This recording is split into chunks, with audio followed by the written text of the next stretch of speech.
الحمد لله رب العالمين والصلاة والسلام على سيد المرسلين وعلى آله وصحبه أجمعين برحمتك يا أرحم الراحمين. قال تعالى اقرأ باسم ربك الذي خلق خلق الإنسان من علق اقرأ وربك الأكرم. قرآن عزیز کی تلاوت کی گئی ہے. رمضان کو قرآن سے اور قرآن کو رمضان سے خاص مناسبت ہے کیونکہ قرآن رمضان میں نازل ہوا.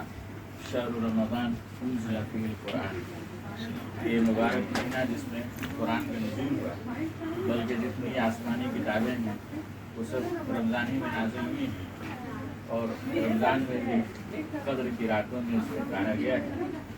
اور قرآن کو رمضان کو قرآن سے خاص مناسبت ہے.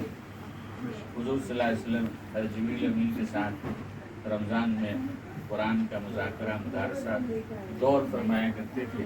آپ صلی اللہ علیہ وسلم جبریل امین کو اور جبریل امین حضور صلی اللہ علیہ وسلم کو سنایا کرتے تھے. اور رمضان کی شروعات بھی قرآن سے ہوتی ہے کہ چاند دیکھنے کے بعد سب سے پہلا کام جو ہوتا ہے وہ یہ کہ آؤ میرے دربار میں ایک بندہ پڑھے گا، باقی لوگ سنیں گے. تو ہماری زبان عربی ہوتی ہے، سمجھتے ہوتے ہیں تو اللہ کا جو فرمان ہے، دستور حیات ہے، منصور حیات ہے، تو سب کی نگاہوں سے ایک بار گزر جاتا ہے. اور یہی مقصد ہے. سب سے پہلی وہی حضور پر جو نازل ہوئی ہے تو یہی ہے کہ پڑھو. یہ پڑھنے کا زمانہ ہے. وہی قومیں ترقی کریں گی جو زیادہ تعلیم یافتہ ہوں گی اور پڑھنے لکھنے سے جن کا جو ہے خاص تعلق ہوگا.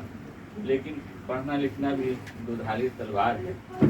جس طرح وہ قابو میں نہ رہے تو بجائے فائدہ کے نقصان پہنچاتی ہے، اسی طرح نالج بھی، علم بھی اگر اس پر لگام نہ رہے تو وہ انسان کے لیے مفید نہیں ہوا کرتی.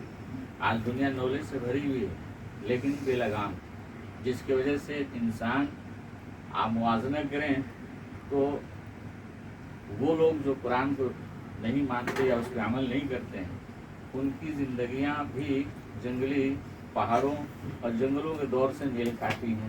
ان کے پاس کپڑے نہیں تھے، مجبوری تھی، آج ہونے کے باوجود بھی ننگے ہیں. ان کے پاس ظلم تھا، انارکی تھی، اس لیے کہ نالج نہیں تھا. نالج ہونے کے بعد بھی لوگ ظلم اور انارکی پر اتارو ہیں. وجہ کیا ہے کہ بے لگام ہے. اس لیے اللہ نے کہا اقرا، پڑھو ضرور، لیکن بسم ربک، اپنے رب کی نام کی نسبت سے، اپنے رب کے لگام کے ساتھ. اس لیے حضور صلی اللہ علیہ وسلم کو اللہ نے مفسر قرآن بنا کر بھیجا. کان خلقہ القرآن، حضور کے اخلاق قرآن کی سیرت ہے.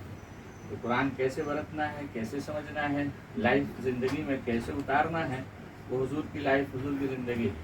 تو نالج، علم جب رب کی نسبت اور رب کے لگام سے جڑی ہوتی ہے تو مفید بنتی ہے. بسم ربک، یہ نسبتیں جن قوموں نے ہٹا دی، نالج ہونے کے باوجود بھی وہ جنگلی دور میں ہے، بے حیائی کے دور میں ہے، بد اخلاقی کے دور میں ہے اور ظلم ستم کے دور میں. پھر اللہ نے فرمایا اقرأ بسم ربک الذی خلق خلق الانسان من علق. اب یہاں سے انسان کے جس دریچے کھولے جا رہے ہیں علم کے، نالج کے، کہ انسان اتنا پیچیدہ مخلوق اور اس کو اللہ نے کیسے بنایا، ایک پانی کے قطرے سے، من علق، ایک لوتھڑے سے. اب ایک ذرہ برابر اس کا اللہ ناک بنا رہے ہیں، کان بنا رہے ہیں، آنکھ بنا رہے ہیں، دماغ بنا رہے ہیں، دل بنا رہے ہیں. پوری مشینری اللہ نے ایک چھوٹی سی ایک ذرے سے جو ہے تخلیق فرمائی. خلق الانسان من علق. نالج کے دریچے کھولے جا رہے ہیں. ٹھیک ہے، اس لیے حضور نے فرمایا قرآن میں کیا ہے، علم الاولین والآخرین. اولین کا بھی علم ہے اور آخرین کا بھی علم ہے. دنیا میں جتنی بھی کتابیں ہیں وہ ایک فنی ہے، یا تو سائنس سے متعلق ہے، سائنس کی باتیں ہوں گی، لا سے متعلق ہے، لا کی باتیں ہوں گی، اخلاقیات، سماجیات سے متعلق ہیں، ارضیات، نباتات، جمادات سے متعلق، اسی کے متعلق باتیں ہوں گی. کوئی ایسی ایک کتاب آپ کو نہیں ملے گی جس میں ہر ٹاپک کو ٹچ کیا گیا، ہر موضوع سے گفتگو کی گئی، جس میں اولین کا بھی علم ہو، آخرین کا بھی علم، کہ نہ تھا کچھ تو خدا تھا، تو اس وقت کیا تھا، کیا کیا چیزیں تھیں، اللہ نے کیا بنایا.